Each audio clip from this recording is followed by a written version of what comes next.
I'm actually quite well, but the fact that going on vacation means that you should finish as much as you can before you do that is weighing in for the next 2 days. Oh, well, let's crack on then, because I wanted to catch up with you. We had our Really good. on-shelf availability group meeting, our working group Yeah, meeting, it was the seventh meeting. We've got a real good cohort, I think, of retailers mainly, and yeah, a few consumer goods producers. The focus of the meeting, and it's the second time we looked at it, was online substitutions. And what we really mean is, when the picker gets to the item that's been ordered from an online grocery order, they can't find the item where it's there. What happens next? And could you prevent that?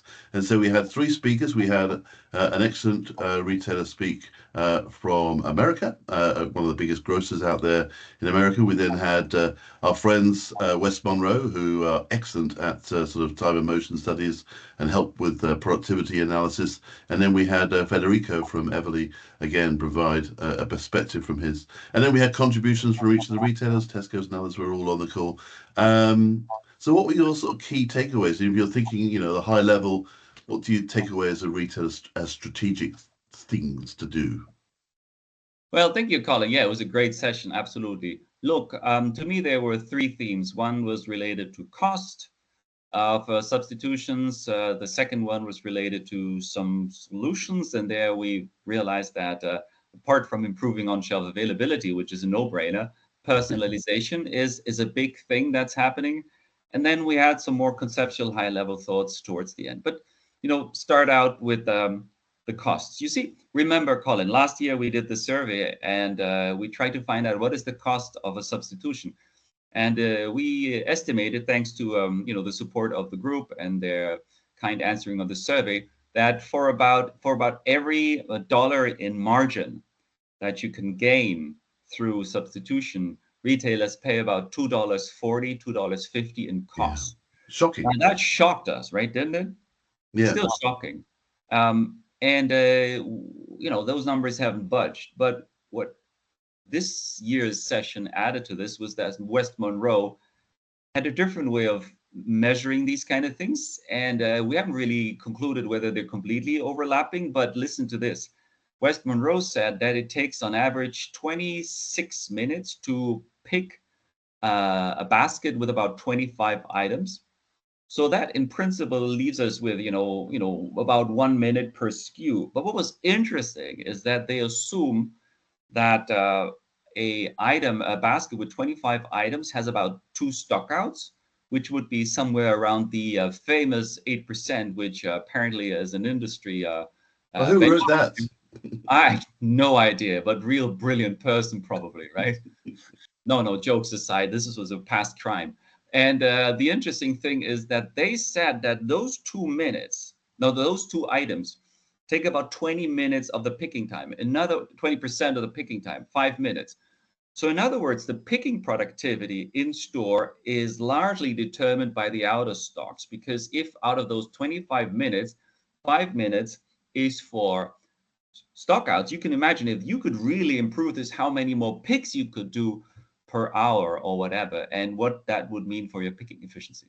Yeah, and that's why I guess we've heard about people putting on a sort of an extra picker that comes around and picks all the ones where they couldn't pick first time, and then we heard about a bit about the sort of the flashing light on the electronic shelf edge labels, potentially maybe speeding that up and negating the need for a sort of that second shift. I mean, we haven't reached any conclusions on that, but those were things that were certainly out there as improvement opportunities. You see, that brings us to the next thing, and now it gets interesting because, okay, so now we have technology. In principle, we could have a technology and every shelf label that should blink. But what should it blink? What Okay. is the best substitute? Now, the interesting thing, and this is where we went back, Colin, and showed some of the survey results from last year. It turns out that most of the retailers, when they're asked for, provide a substitution because a product is there, a lot of them call if they can, which is, with all respect, a wonderful waste of time. But it's wonderful because the customer, if you can actually reach him, loves it. Or potentially, if he doesn't love it, at least he doesn't love it, which is also feedback. But it turns out that essentially how do you find the other retailers when they don't call you? And when they give you a substitution, it's either random, because 50% of the time the picker provides something that they, from their gut instinct, believe is the right thing for you. Whoa, whoa, whoa, whoa. And the third option is that they provide you something which most people do. Now, Colin, I know you probably don't feel like most people. You feel special. I don't feel like most people. I feel special, even though we're probably not the only ones who feel exactly that special. But what I want to say is what we really need is personalization. And that's why these electronic shelf labels may just direct the picker to the next generally accepted alternative, but not potentially your preferred ones. And here is where we had two interesting talks. Yes. One is by our platform provider, the retail platform Everly in Italy. And what they did is they developed an algorithm to come up with these, personalized substitutions. And they actually used a sort of a problem in their challenge in their business model to do this. And what's their challenge? Well, one of the things that we found out is that retailers don't like to necessarily share the valuable information with these platforms that pick in their stores. They may not share where is the location, but they may also not share inventories. They may also not allow them to go into the back room for They that may matter. also be late and And delayed. And right. So in other words, these guys are actually picking with their eyes blindfolded, right? Because they don't really know where the stuff is. So what Everly did is they actually did the following. They ask the customers when they're worried, but through their forecasting, that when the picker arrives in the store that the product's not there. If that is the case, they ask them, just in case this happens, what would be your preferred substitute? So when the picker arrives and the product is there, they don't need that. But when the picker arrives and the product isn't there, they know exactly what to offer. So that's brilliant. And you see, Federico, he actually, reported some really great improvements. The net promoter score increased, churn reduced, and the customer lifetime yeah, value was clearly better. What was really interesting then is that, and this is sort of something that, where I'm, a little bit participated, Srikant Jagapatula, the professor from NYU, with whom I supervise a PhD student, we actually developed an algorithm which we tested at Everly, and our algorithm, which is also personalized, does some of the work by just looking at the basket composition of past baskets and looking at what did people buy when a certain product was out of stock. So we were actually able to simulate these results and improve these results. And it clearly shows that if you do this, in a situation, a platform like Everly, you can increase your sales by reducing your lost sales by about 1%. And I think that is the future with all the algorithms and the Gen AI and all these opportunities. Colin, we should be better at personalizing our substitution suggestions. We should be, shouldn't we? well, no, I think that you sound you're very optimistic, and I think that does sound like the right direction that we should be going to as an industry. And we have certainly got the power in the maths, and yeah, it is a very good and inspiring thought. I like that. No, we should absolutely do that, and that brings us to some other ideas and solutions that we heard, and maybe we can come back to that at the end. It was really interesting. There was one thing that the retailer from the United States said, which first sounded really, really impressive, but it still, made me think a little bit. Remember, what did the lady from the American supermarket say? Do you remember what she said? What I did she can't want? remember the exact words, but the customer received a note that said, "Happy days, we've picked everything." Well, what actually happened is the following. Totally right. What actually happened is the following. Everybody, whenever they had installed the practice that when somebody received a delivery with one substitute, they would say like, you have one substitute or two substitutes or three substitutes.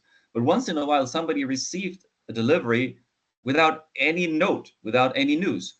And they were worried because they thought like how many were actually substituted? And then the retailer realized that they better write down that nothing was substituted. And they thought that this is, and there is apparently a fantastic reason to celebrate.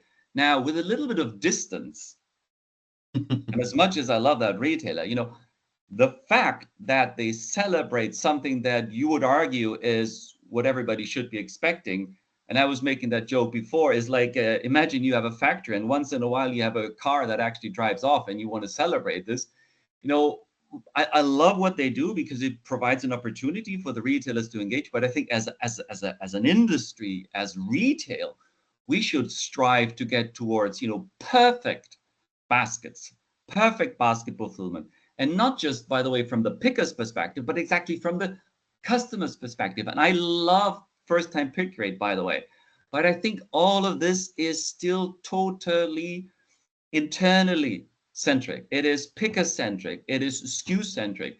And what I loved about this meeting is like people were so interested in how to become more customer centric, how to move from a SKU centric to a customer centric view, or from a picker centric view to a customer centric view. Because otherwise we're just turning in circles and we're creating internal measures that are just easy to compute, but that don't show that we're permanently frustrating this. And one more thing in my rant here. You No, I see, was going to say that what a soapbox we've got here.